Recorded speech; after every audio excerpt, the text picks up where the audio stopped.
Hi, it's Mary from SVGCuts, and today I'm excited to show you how to put together the brand new Thistlebrook Frame. This sweet little house-shaped frame is perfect for showcasing a 3x4 photo, a stamped sentiment, or one of those cut-apart cards from one of your favorite paper collections. It makes a wonderful seasonal decoration or a thoughtful handmade gift. If you're brand new here, this project is an SVG design. That means you'll be cutting it out using your Cricut, Silhouette, ScanNCut, or other cutting machine. Then with just a little paper, glue, and creativity, you'll have something special to gift or display. So grab your pieces and let's put it together. The shapes that make up this project are pretty straightforward.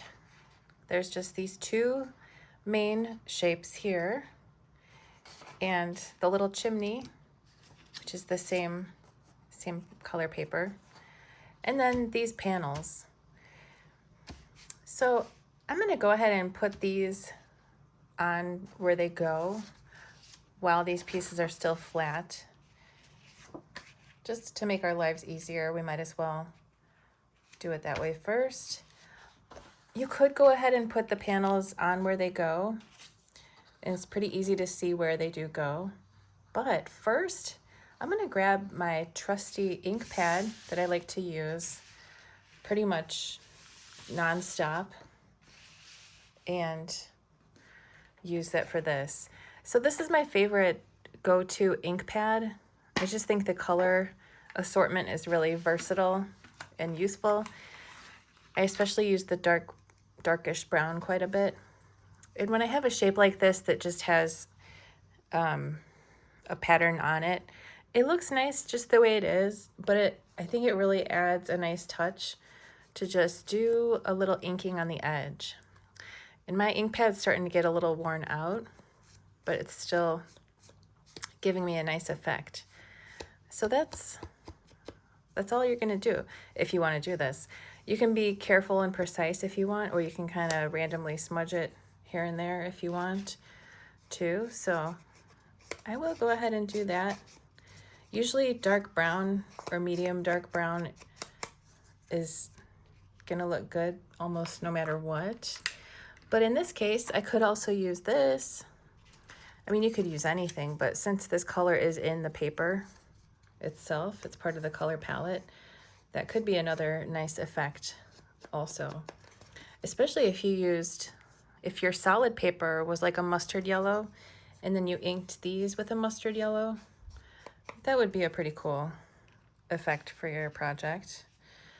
But since I started with the dark brown, I think I will continue with the dark brown. And I will link this ink pad set on my website for this project. It's just a color petal ink pad set.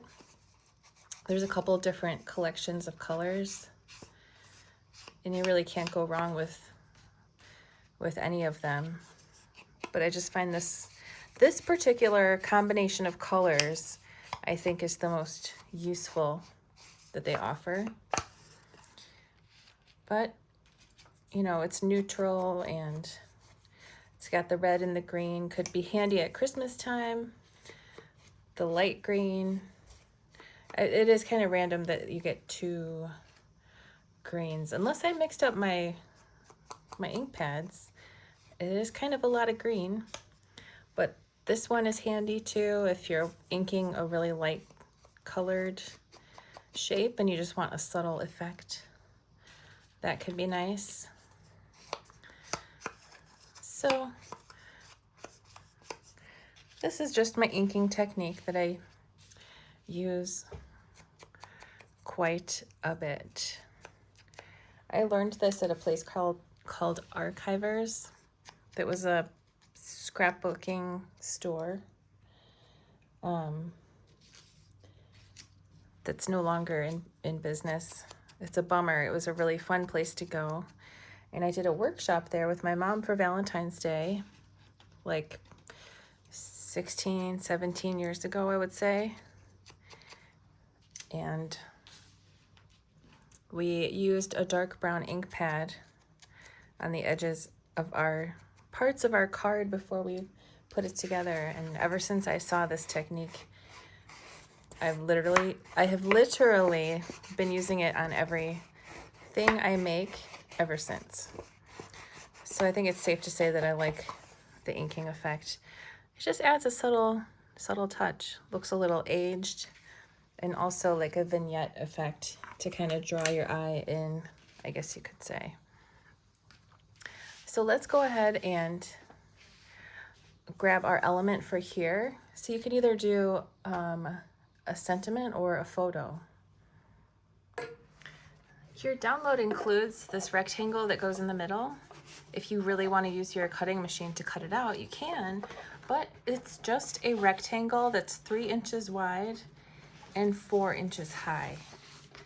So a lot of paper collections, including this one, which is Harvest by Cardabella, I've noticed that lots of different brands of paper include a sheet like this with cut apart cards that are 3x4.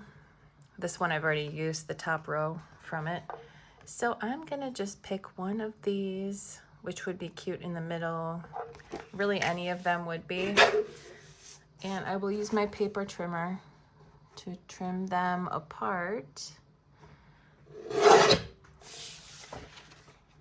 And I will do this one.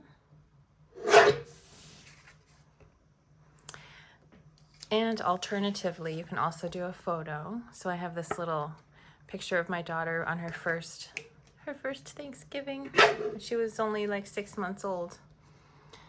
So this is a 4x4 photo. So the height is perfect, but it needs to be 3 inches wide. So I need to take a 1/2 inch off of each side. And I have her pretty well centered there. So I'm gonna do that. Wait, oh, okay, yes. Okay, so you can clearly see that either option is gonna look cute, and it's very simple and straightforward. So if I was gonna use this one, I would ink the edges a bit too.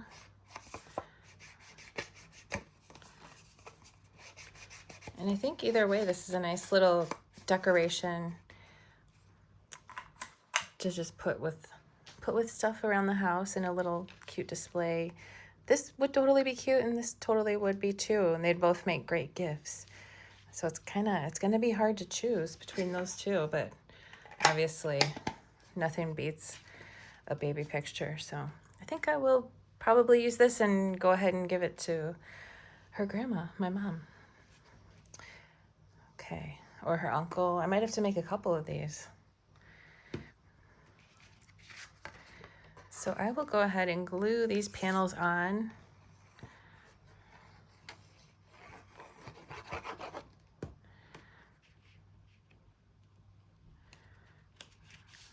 Just nice and centered. There's a nice border that's even around the shape there.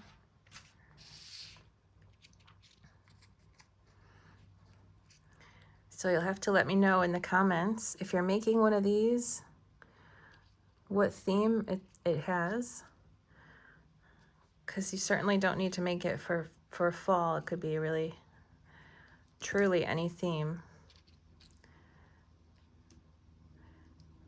Could even be a good thing in a craft fair, I would think.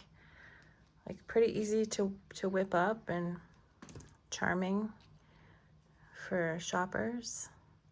Let me know if you ever sell things in a craft fair. I would love to hear about that.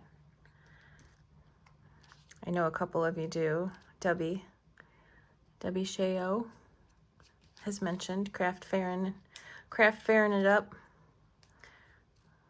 I always find it interesting to hear about that.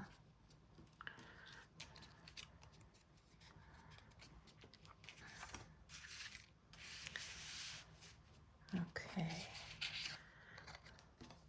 And there's there's got to be so much work that goes into setting up a booth. So do tell.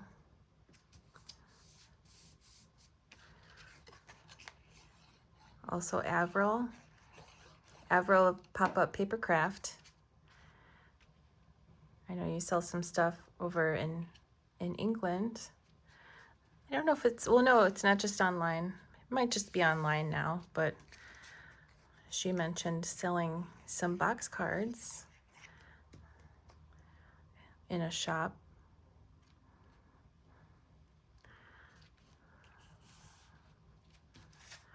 And Angelica sells some amazing stuff on Etsy and online.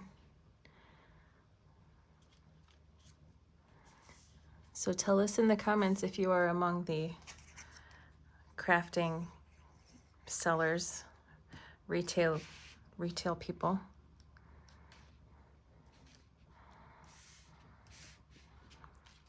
It's always fun to see handmade stuff when you're out and about.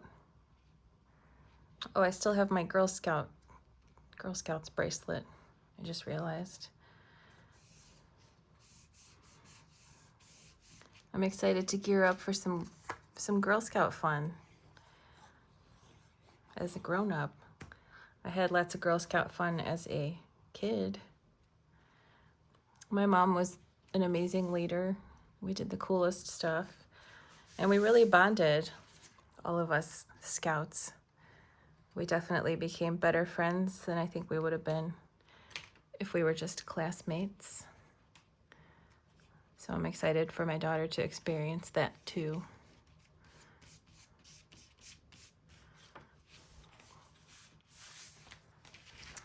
Okay, so I'm clearly going to use this, but instead of glue, I'm going to use, I'm going to use some double-sided tape.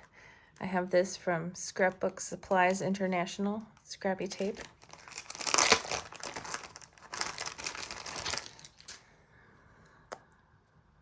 I have a big supply of this, all different widths.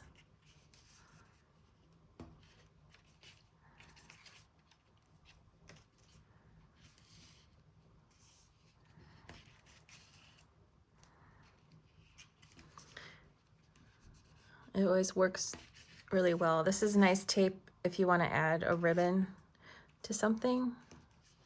It's nice and thin, easy to work with, and you can add some ribbon trim.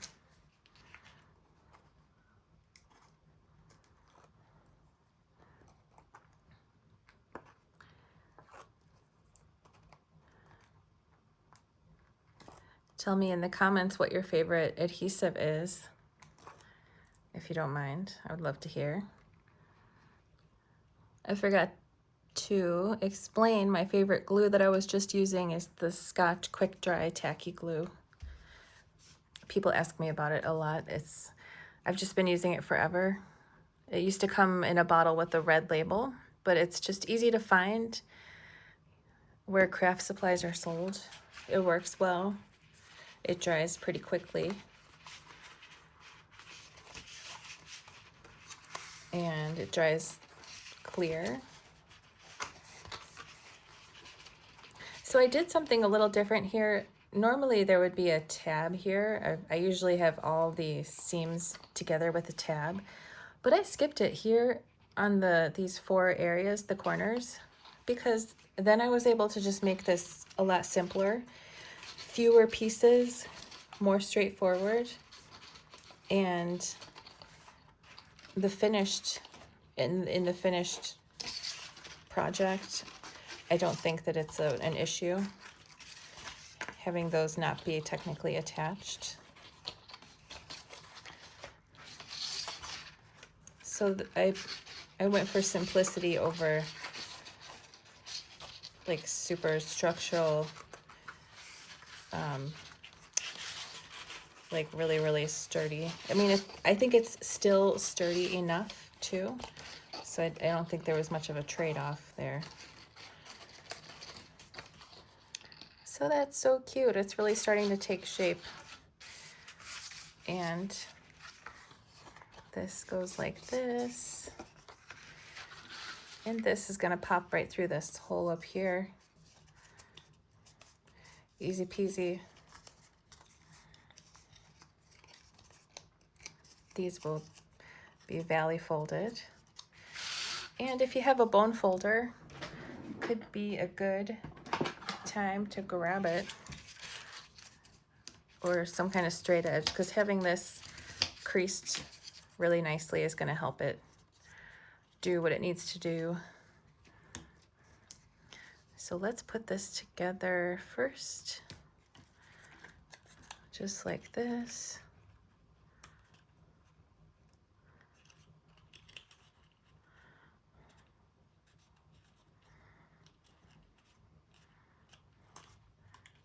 And then the top can get closed up.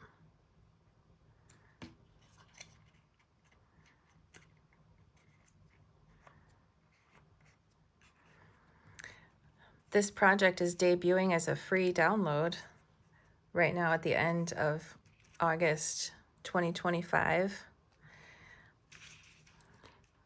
Comment if you're watching this on Labor Day weekend 2025. Hope you're having a great weekend, or if you're watching it later in the future, I also hope you're having a great day. Okay, so you want it to be oriented like this with the bottom slanted, and then we'll just pop it right through here. You'll just want to kind of wiggle it a little bit.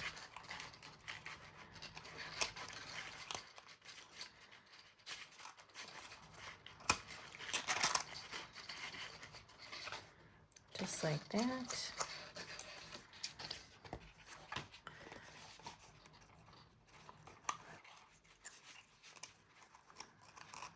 And then we'll glue these all down at once with a couple dots of glue on the tabs.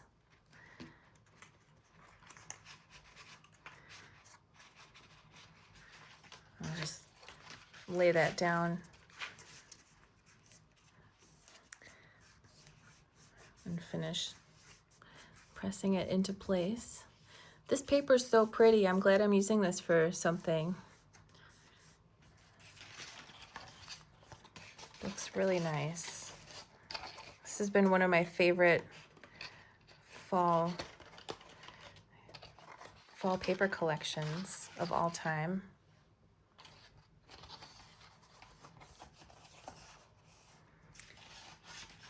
Okay, there's not really, I don't think, a right or wrong order for the next part.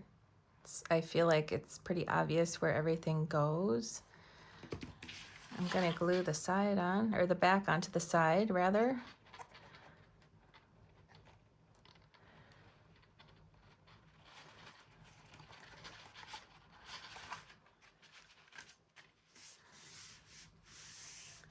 Just like this. This is definitely the kind of sweet little handmade gift that someone will just leave out forever. Like I said, I plan on giving this to my parents, and I'm pretty sure they will not put it away when Thanksgiving is over. They'll probably just leave it out indefinitely. I don't blame them. So I'm pushing this in pretty tight, so the corner's kind of tight over here, because we want everything to just fit together just perfectly, as perfectly as possible. I mean, just want this to reach all the way to the peak of the roof there. And now this can go here, clearly.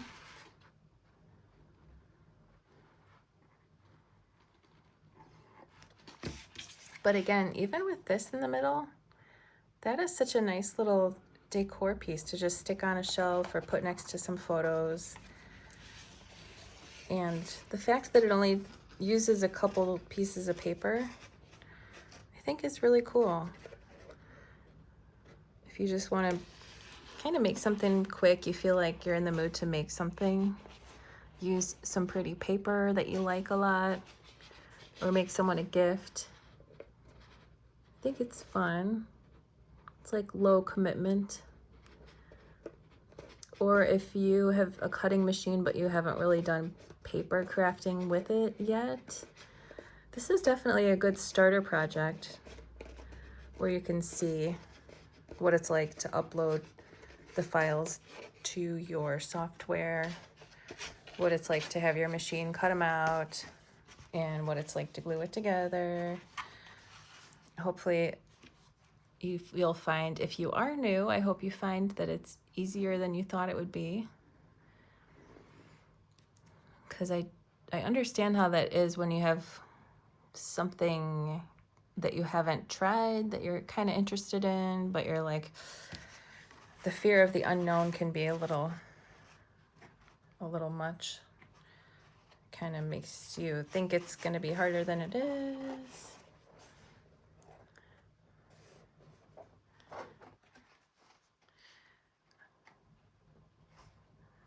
I have definitely felt that way with my cutting machine about non-paper stuff. So I get that.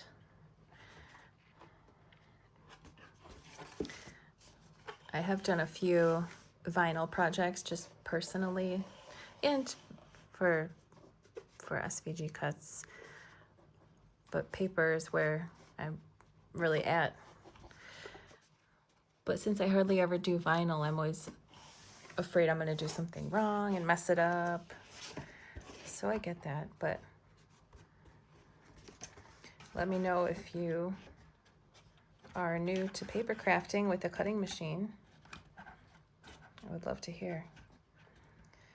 So this is going to get glued, just closed, easy peasy. And normally these would be closed up with a tab, which would make gluing the bottom down easier, but like I said, we went tabless here in the four corners,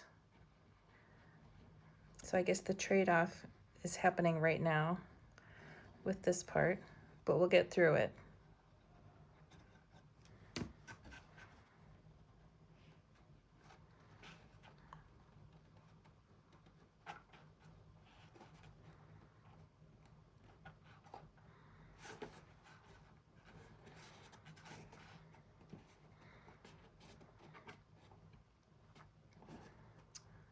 So there we go. I think it's taking hold. Just gonna do this. I don't even know if that works. I do that a lot. I think it does. Okay, so the bottom's in. The bottom is in place. So there is our little Thistlebrook frame. Let me know if you make one, and feel free to share a picture with us anywhere on social media, especially in our Facebook group, where we have the most activity out of all the channels of social media. And that's it. Your Thistlebrook frame is finished. I hope you had as much fun making this project as I did. If you'd like to try more cozy and creative projects like this, you can find hundreds more designs on my website, SVGCuts.com. Thanks so much for crafting with me today, and I can't wait to see how you make this design your own. Thanks for watching, and until next time, happy crafting.